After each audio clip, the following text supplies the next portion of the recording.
జీవితాల్లో దేవుడు నమ్ముకున్న తర్వాత సడన్గా కొన్ని కష్టాలు వచ్చినప్పుడు కొన్ని రోజులు కష్టాలు పోతాయని ఎడిటింగ్ చేస్తూ ఉంటారు.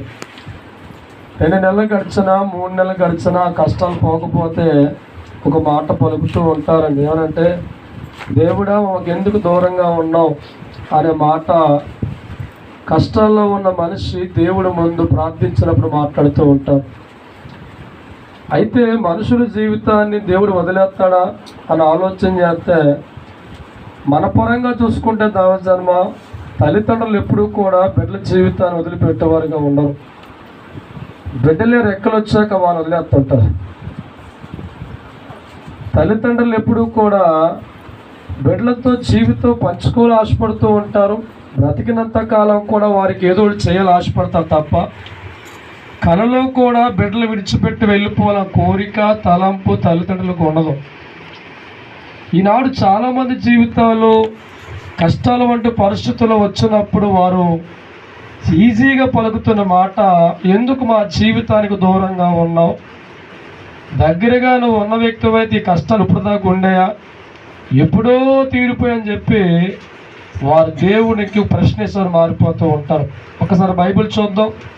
కీర్తన గ్రంథం 13వ అధ్యాయము 1వ వచనాలు ధ్యానం చేసుకుందాం. యెహోవా ఎన్నాళ్ళ వరకు నన్ను మర్చిపోతావయ్యా? రోజు మర్చిపోతావా? ఎంతకాలము విముఖుడవై ఉందువు? ఎంతవరకు నా మనసులో నేను చాలు. దేవుడి స్తోత్రం. ఒక భక్తి కలిగిన వాడు పలుకుతున్న మాట, ఎంతకాలం నా జీవితాన్ని మర్చిపోతావు? ఎవరైనా దావీదు గారు. భక్తి కలిగిన వాడి జీవితాన్ని దేవుడు మర్చిపోతాడా? విశ్వాసం కలిగిన వాడి జీవితాన్ని దేవుడు మర్చిపోతాడా? దేవుడి కోసం బ్రతకాలని కనుక్కున్న వాడి జీవితం మర్చిపోతాడంటే ఎన్నటికీ మర్చిపోడు. కానీ ఎందుకు దావీదు ఇటువంటి ప్రశ్నలు దేవుడికి వేస్తున్నారంటే, దావీదు దేవుని వదిలిపెట్టి లోకంలో పరిగెత్తే కష్టాలు తెచ్చుకుంటే ఆ కష్టాలు భరించలేక బాధలు భరించలేక అన్నాడు, ఎన్నాళ్ళను మర్చిపోతావయ్యా? దేవుడి స్తోత్రం. మర్చిపోయింది ఎవరు? దావీదు. దేవుడికి దూరమైంది ఎవరు?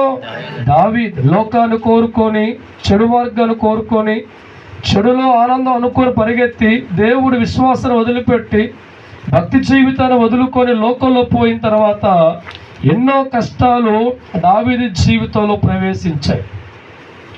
కష్టాల వంటి పరిస్థితుల్లో దావీదు జీవితం ప్రవేశించిన